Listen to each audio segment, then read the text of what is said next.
Sveiki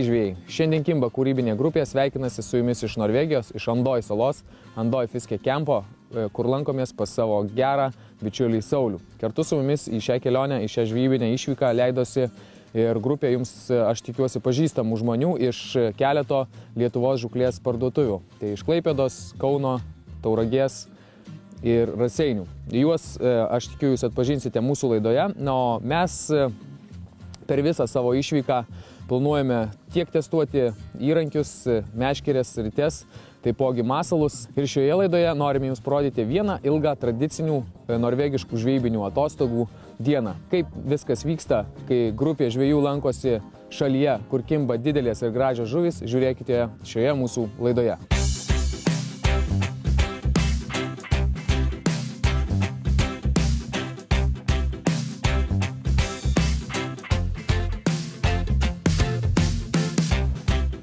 Kol mūsų bičiuliai pusryčiauja, mes einam pasikalbėsime su šios stovyklavietės šeimininku Sauliumi. Na, kaip visada, paskendęs darbuose. Jau ko tai tikrai netrūksta, darbų čia netrūksta. Sustinkam lygiai po metų ir aišku, smalsu, kaip praėjęs sezonas, kaip sekėsi? Sekėsi sezonas, pirmasis sezonas mūsų ganėtinai praėjo puikiai. Įgėmė daug patirties. Manau, daugumas mūsų svečių irgi buvo patenkinti, technika negedo, žuvies gausybė. Viskas tvarkoja. Ir su kokiamis naujovėmis pasitinkate šiuos žvejybinius metus? Praeitų metų patirtis padiktavo, kad reikia daug dėmesio kreipti ne tik į profesionalų žveją, bet ir į paprasčiausiai turistą, kuris nori aplankyti Šiaurės Norvegiją ir išbandyti, kas tai yra žvejyba, reiškia, atvirame vandenyne. Todėl šį sezoną galima pas mus išsinuomoti žvejybinius rūbus nuo kojinių, kepurių, pirštinių iki neskęstančių kombinzonų. Taipogi girdėjau, kad turite specialių pasiūlymų ir profesionaliam žvejai. Taip, be abejonės, labai yra populiari šiuo metu raudonųjų ešerių žvejyba. O kadangi įranga yra tikrai nepigi, ne kiekvienas žvejas gali pats įsigyti, mes siūlome nuomai elektrinės rites būtent šių ešerių žvejybai didelėme gylyje. Be abejo, be šio įrankio maloni ešerių žūklė iš tikrųjų neįsivaizduojama, galiu tai 100% patvirtinti. Galbūt šiais metais mes jų ir nežvejosime, norime daugiau dėmesio skirti menkiams ir rotams. Ir vėlgi dar vienas klausimas Sauliui. Praėjusiais metais minėjai, kad plėsite savo laivų flotilę. Ar pavyko tai padaryti? Taip, pavyko, mes įsigijome dar papildomai 4 katerius. Visų šių katerių varikliai yra nuo 90 iki 115 arklių galių. Ypatumas yra tas, kad jie yra pagaminti pagal specialų užsakymą. Denis juose yra taip suplanuotas, kad būtų tikrai ypatingai patogu žvejoti šiuose vandenyse. Kągi, paliekam Saulių toliau darbuotis, o mes einame ruoštis žvejybai.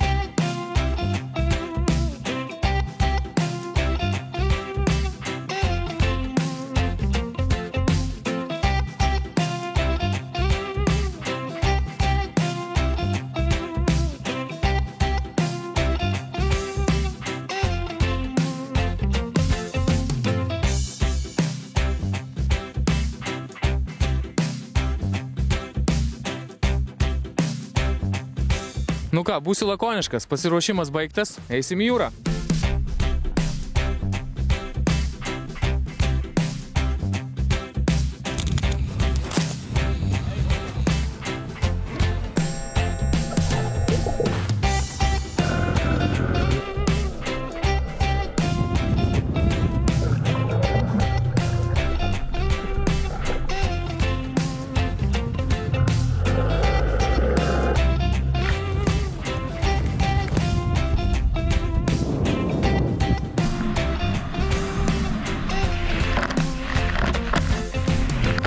Na va, atplaukėm į pirmąjį numatytą tašką.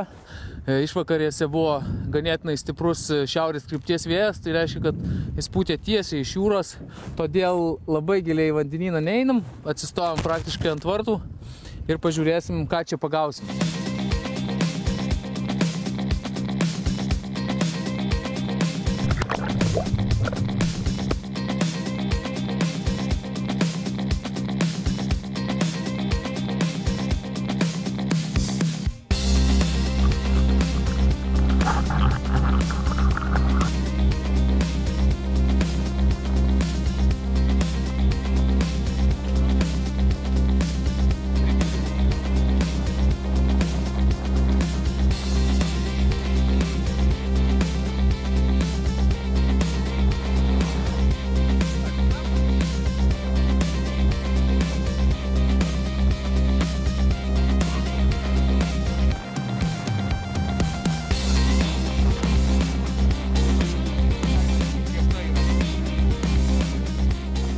Na va, pirmas dreifas buvo gana sėkmingas, sulaukėme pirmųjų kibimų, todėl vėl užplaukinėjame panašia kryptimi, ten, kur ir echolotas rodo žuvį, ir bandysime praeiti toje vietoje dar kartą.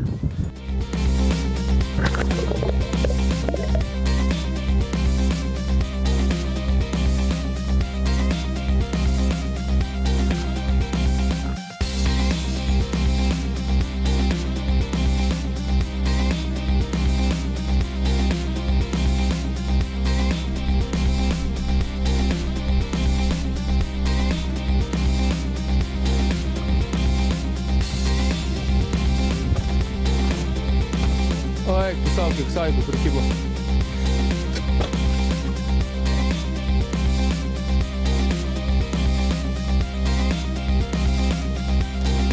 O, va čia jau kažkas darosi įdomiau.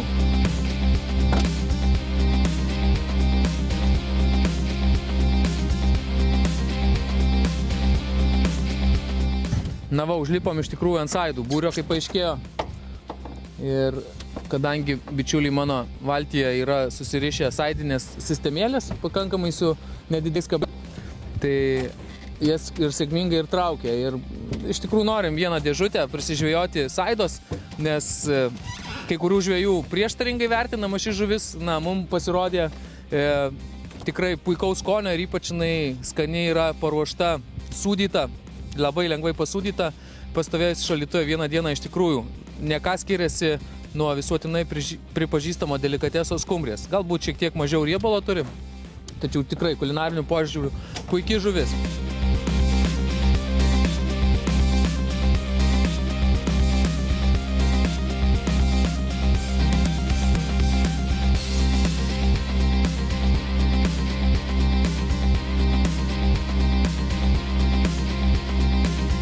Na va, saidų dėžė pilnėja. Kągi, kartuojam vėl panašų dreifą ir žvejosim toliau. Viskas kol kas puikiai. Diena graži, šviečia saulė, bangos pamažu rimsta, idealus oras.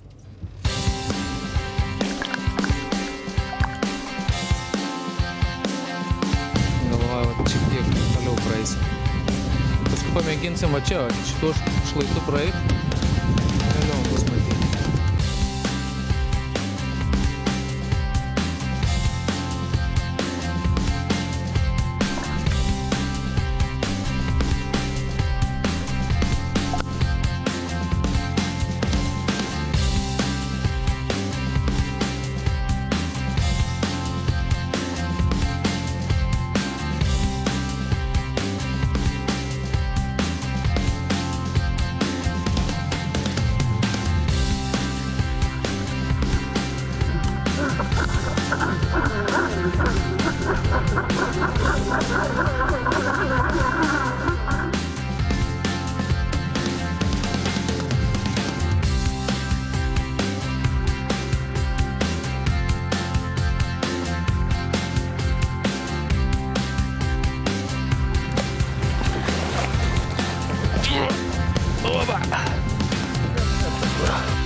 Na va, šios dienos pirmosios pusės favoritas. Kelios gražios menkės, ir pirmas įskaitinis Vytauto uotas.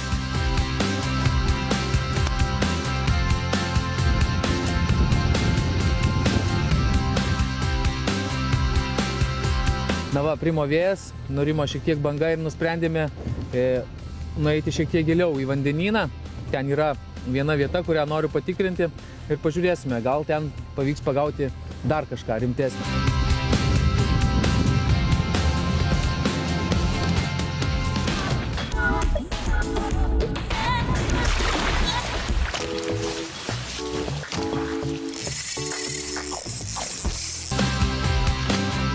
Na štai, atplaukiam ir pabandysime padaryti pirmąjį dreifą.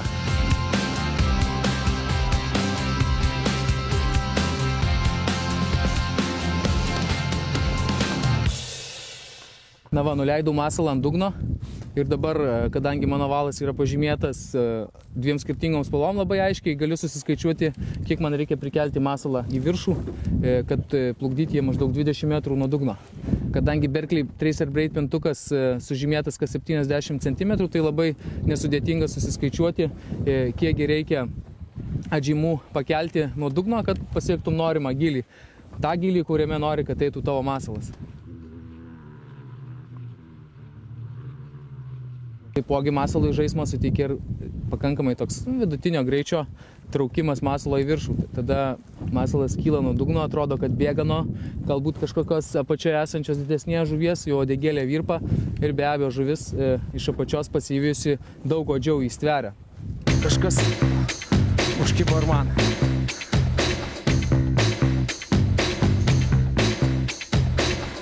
O štai labai graži menkė. Štai ant natūralios spalvos masalo.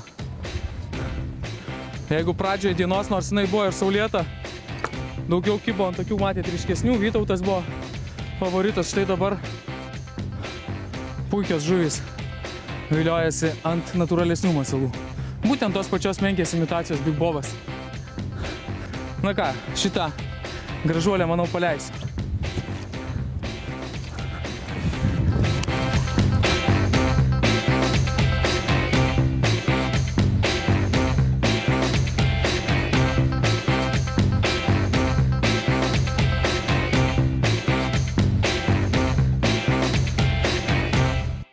Na va, kitoje valtyje matote mūsų bičiuliai. Gintaras su Marium. Ir Marius, matau, kažką traukia. O, opa, yra geras. Algi yra.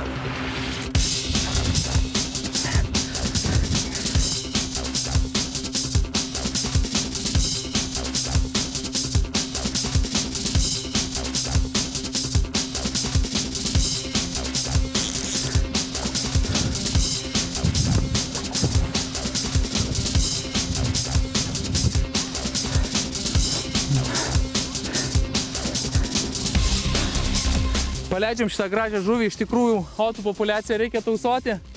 Aš panašią esu jau pagavęs, taigi nieko nėra brangiau iš esmės už nuotrauką su gražia žuvim, o didelę žuvį smagu ir paleisti.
Taip planavome užbaigti savo laidą, tačiau viskas pasisuko ganėtinai netikėta, tačiau labai malonė linkme, nes prieš akis dar turėjome vieną dieną žvejybos, paskutinę dieną, ir išplaukus į atvirą jūrą mums užkibo neeilinis laimikis. Žiūrėkite dabar.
Mes ten padarysim, bet pažiūrėkit, kokie žvėrys kimba. Su pobiški įsisekti ir vežtis, temptis, nieko nepadarysim.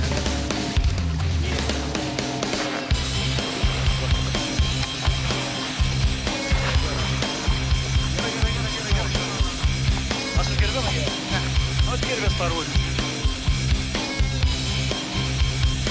Ai, užveri pirštą.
Vyrai privežė rimtesnių įrankių.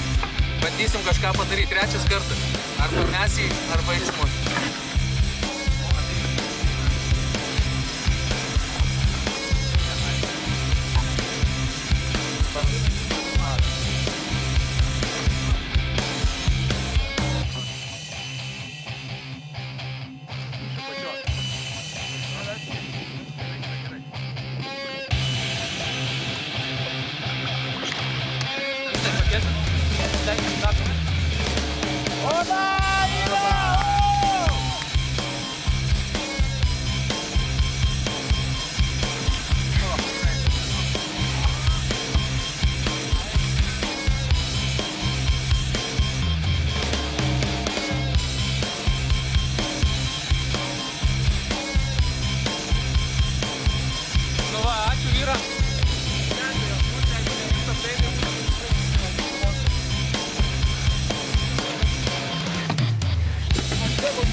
Na kągi, nereali kova, emocijos šiek tiek aprimo ir iš tikrųjų vienintelis klausimas, kuris man sukasi ant liežuvio, yra galbūt ir kvailas ir banalus tokiu atveju, tačiau vis tiek jau paklausiu Vytautai, koks jausmas buvo, kai lupot, ką galvojat ir kokios mintys lindo į galvą?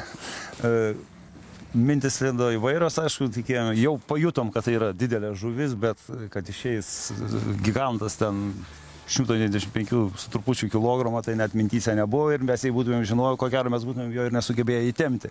Tik tai dėka darnaus kolektyvo darbo buvusio valtyje ir plamai visos kompanijos suvažiavusios, pasisekė mums šitas daiktas. Ir aišku, tai yra neįtikėtina, kad vis dėlto 035 valo pintuko ir 4000 ritelės galima suvaldyti ir protingai, logiškai elgiantis galima vis dėlto išvesti, kad laiko karabinas, suktukas, tinkamai parinkti kabliai ir viskas tai parodo faktas, yra įvykę, o kaip jaučiuosi, kaip kas, tai dar truputį reikia laiko turbūt, kad susigulėtų.